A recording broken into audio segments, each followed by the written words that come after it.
Hello সবাইকে, সবাই কেমন আছো? আশা করি সবাই ভালোই আছো।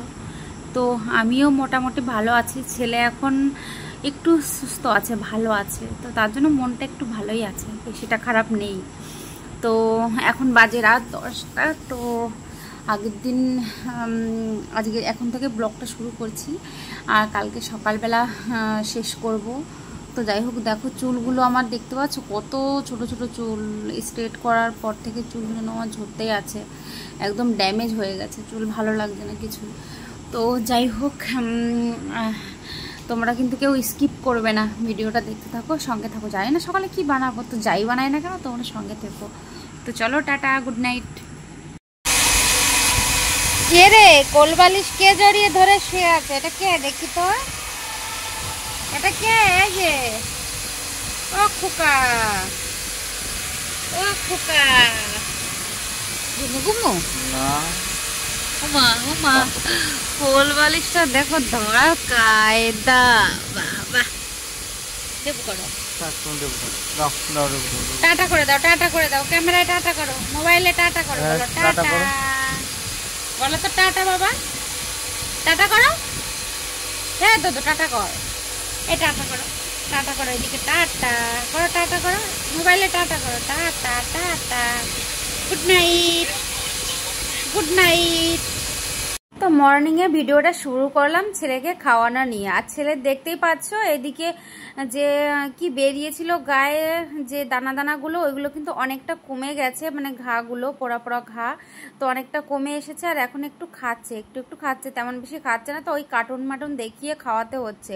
আর ওকে খাওয়াচ্ছে হলো খিচুড়ি, কিচ্ছু দিচ্ছি না খিচুড়িতে, একদম লবণ তেল ছাড়া, একটু হালকা মতো তেল দিয়ে শুধু সোমবারা দিয়ে খাওয়াচ্ছি, ডাল দিয়ে। তো যাই হোক, চলো ছেলেকে খাইয়ে আমি আজকে আবার মানে আমাদের বর্ধমানে আমাদের বাড়ি আছে, আগেও আমি ব্লগ করেছি, তোমরা অনেকে দেখেছো। সেই বাড়িতে আজকে মহোৎসব, তো সেই উপলক্ষে আজকে বাড়িতে মানে লেপা পোছা হবে, পুজো করা হবে। তো মা বলেছে উঠোনটা মা লিপছে, আর আমি ঘরটা লেপে পুজোটা করব। তো যাই হোক, ছেলেকে খাইয়ে নিয়েছি, দেখতে পাচ্ছ। আর এইদিকে দেখো মায়ের কিন্তু লেপা পোছা হয়ে গেছে, উঠোন লেপা হয়ে গেছে, মা রান্নার জোগাড় করছে। আর আমি এই পুরো বাড়িটা আজকে একদম, দুটো দোকান, পার্লার, তারপরে তোমার সামনের গেট, সিঁড়ি, আর তোমার এদিকে দুটো ঘর, বারান্দা, ঠাকুর ঘর, সব কিছু মুছবো, মানে পুরো বাড়িটাই মুছবো। বেশ খানিকটা টাইম লাগবে, কিন্তু কষ্ট একটু কম হবে। কেন বলো তো, বড়ই সেই লাঠিগুলো হয় না মোছার জন্য, ওইগুলো এনে দিয়েছি, কি বলে আমি জানি না নাম। তো যাই হোক, তো মা বললো রান্নাঘরে রান্না করতে যাবে, তো হাঁড়িটাকে ধুয়ে দিই।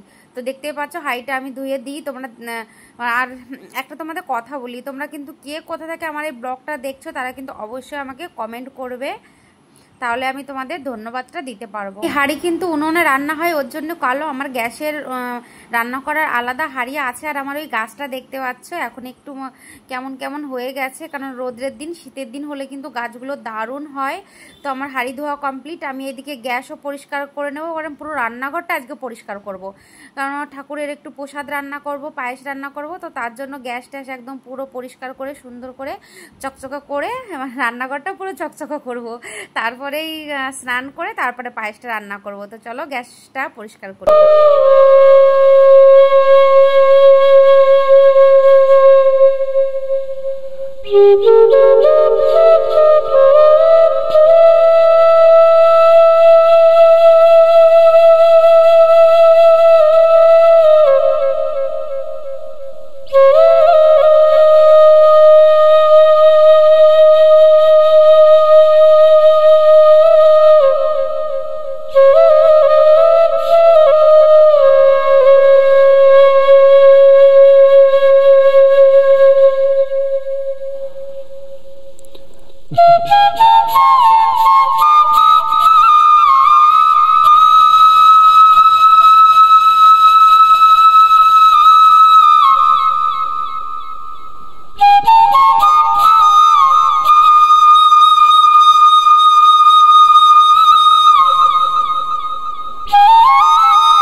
গ্যাস ওভেনটা কিন্তু পুরো পরিষ্কার হয়ে গেছে, আর রান্নাঘরে এই দিকটা আমি সবটা পরিষ্কার করে নিয়েছি, দেখতে পাচ্ছ। সুন্দর করে বাসনগুলোও সুন্দর করে রেখেছি, আর শুধু এদিকে নিচুটা মানে যখন ঘর পুছবো একবারে রান্নাঘরটাও পুছে নেবো, তখন আমার হয়ে যাবে। এই যে আমার সোনা খেলা করছে। কি জানো তো, আমাদের মেয়েদের যতই আমরা সংসারের জন্য করি না কেন, তবু কিন্তু একটু শুনতেই হয়, আর শাশুড়ি থাকলে তো শুনতেই হবে।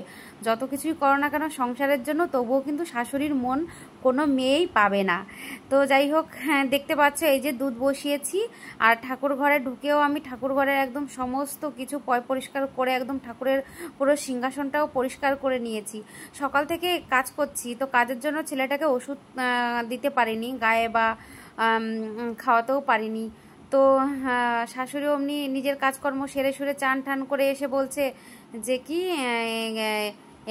কিরকম মা, কেমন দরদি মা, এখনো পর্যন্ত ছেলের ওষুধটা দিতে পারিনি। মানে এমনভাবে কথাগুলো বলবে বন্ধুরা, মনে হবে আমি যেন সারাদিন শুয়ে আছি, শুয়ে বসে থাকি, কোনো কিছু কাজবাজ করি না, তো তেমনভাবে বলে। তো যাই হোক, তখন এমন ভালো মুড, মনে হয় না যে শাশুড়িকে কিছু একটা বলি, মুখের উপর কিছু বলি বা কোনো কিছু। তো যখন এরকম একটা কথা শুনতে হয় না, তখন মনটা এমনিতেই খারাপ হয়ে যায়, এমনিতেই মানে কষ্ট তো হয়, আবার রাগও হয় প্রচুর। অনেক শাশুড়িরা বলে যে মায়ের মতো, কি শাশুড়িকে নিজের মায়ের মতো মনে করে না। তো নিজের মায়ের সঙ্গে যেমনভাবে কথা বলি, তেমনভাবে যদি শাশুড়ির সঙ্গে একটা দিন বলতাম না, শাশুড়ি একদম লাথি মেরে ঘরের বাইরে বার করে দিত। তো যাই হোক, দেখতে পাচ্ছ আমার সমস্তটা গোছানো হয়ে গেছে, আর এদিকে আমি কিন্তু ঠাকুরের থালাতে কিছুই দিইনি, পায়েসটা রান্না হবে, তাই ঠাকুরের থালাতে দিয়ে তারপরে আমি পুজোটা সেরে ফেলবো। তো এইদিকে দেখতে পাচ্ছি 1 কিলো দুধ নিয়েছি, আর আমি 1 গ্লাস জল দেবো, কারণ 1 কিলো দুধে একটু জল না দিলে ভালো হবে না, মানে ভালো হবে না কি, চালটা মানে গাঢ় গাঢ় হয়ে যাবে। তো যাই হোক, আর মা মনে হয় 200 গ্রাম কি 150 গ্রাম চাল এনেছিল, ওই 150 গ্রাম চালেরই আজকে পায়েসটা হবে। আর কি বলতো, আমাদের বাড়িতে এমনি মিষ্টি জিনিস খুব পছন্দ করে আমার শ্বশুর, আমার বর, আমাদেরও ভালো লাগে, কিন্তু ওনারা দুজন খুব পছন্দ করে। সবাইকে এতটা আপন ভাবি, কিন্তু কেন জানো পরিবারের মানুষগুলোই যেন বাড়ির বউদেরকে কখনো আপন মনে করে না। বরের কাছে বলতে গেলে বর বলে আমি কি বলবো, আমি কি করব, তোমাকে বলছে তুমি বোঝো, এমন করেও শুনতে হয়। তো মানে একটা মানে বাড়ির বউর কোথাও যাওয়ার জায়গা থাকে না। তো কি বলবো, আর চলো অত কথা বলে কাজ নেই, চুপচাপ নিজের কাজগুলো করি। আর মানে স্নান করার পরে চুলটা কিন্তু মুছতে পারিনি, তো ভাবলাম এখন একটু মুছে নিই। আর এই যে দেখতে পাচ্ছ আমার কিন্তু একদম কমপ্লিট, ঠাকুরের প্রসাদও দিয়ে দিয়েছে, আর পুজোও কিন্তু কমপ্লিট, পুজো সেরে নিয়েছি। এরপর আমি যাব বাইরে, আর নিজেও খাবো, আর ছেলেকে তো খাওয়ানো দাওয়ানো সব হয়ে গেছে, ও ঘুমিয়েও গেছে, ওর বাবা ওকে ঘুম পাড়িয়ে দিয়ে সব কিছু মুছেছি, শুধু সিঁড়িটা মোছা হয়নি। আর বাতাস হচ্ছে তো বেশি, নোংরা আরও হয়ে গেছে। আর যে সকালে কাঁথা নেড়ে মেলে গেছিলাম, তো ভাবলাম এখন তুলে রাখি, বৃষ্টি হচ্ছে, বৃষ্টিও নামবেই, কোনো কথা হবে না, আজকে বৃষ্টির এমনিতে দিন আছে। আর উপরে ঘরে বিছানাটা একটু গুছিয়ে রেখে যাব। যায় না, যখন দরকার গরমের দিনে তখন আর হাওয়া দেবে না। এই হচ্ছে আমাদের প্রকৃতি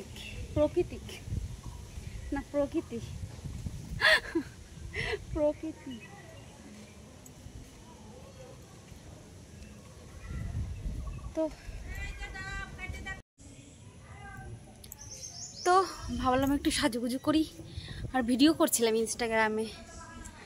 তো চলো, এগুলোই যে ভাজ করা হয়ে গেছে, এখন আমি রাখবো, আর ওই বিছানাটা একটু পাল্টে দেবো, কারণ বৃষ্টি হলে ওই টিনের ওপরটা একটু জল পড়ে।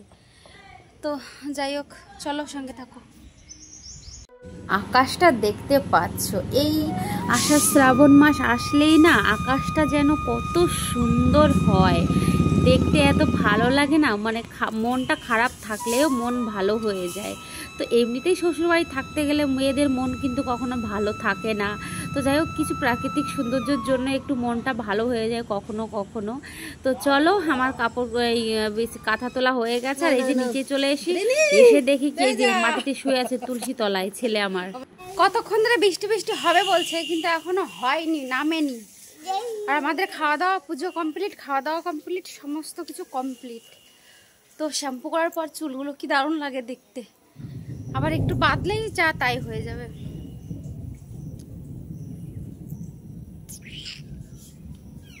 নিজেদের বাড়িতে এত ডাব, তো ডাব কিনে এনে ছেলেকে স্নান করাচ্ছি। একটা ডাব আর একটু গঙ্গা জল দিয়ে স্নানটা করিয়ে নিলাম। এই যে টুম্পুর বাবা খেতে বসেছে বিছনায়। সোনা চান করা হয়ে গেছে, এখন আমার সোনা খেয়ে ঘুমু ঘুমু করবে। কে ঘুমাবে? কে ঘুমাবে? কে ঘুমাবে? কে ডেপু করবে? বিরাজ টাক কে? এটা টাক। আর কে হিচু করেছে বিছনায়? কে হিচু করেছে ওই বিছনাটায়? কে হিচু করেছে? কে হিচু করেছে বলো, সবাইকে বলো কে হিচু করেছে বলো। কে করেছে? হাত দিয়ে দেখালে হবে না, মুখ দিয়ে বলো কে করেছে। কে করেছে? কে করেছে? কে হিচু করেছে বলো, কে হিচু করেছে? পারে না বলতে। ঠিক আছে চলো তোমরা খাওয়াই সোনাকে। চলো আজকের মতো ভিডিওটা কিন্তু এখানেই শেষ করছি, আবার নতুন ভিডিও নিয়ে দেখা হচ্ছে। তো আজকের মতো টাটা।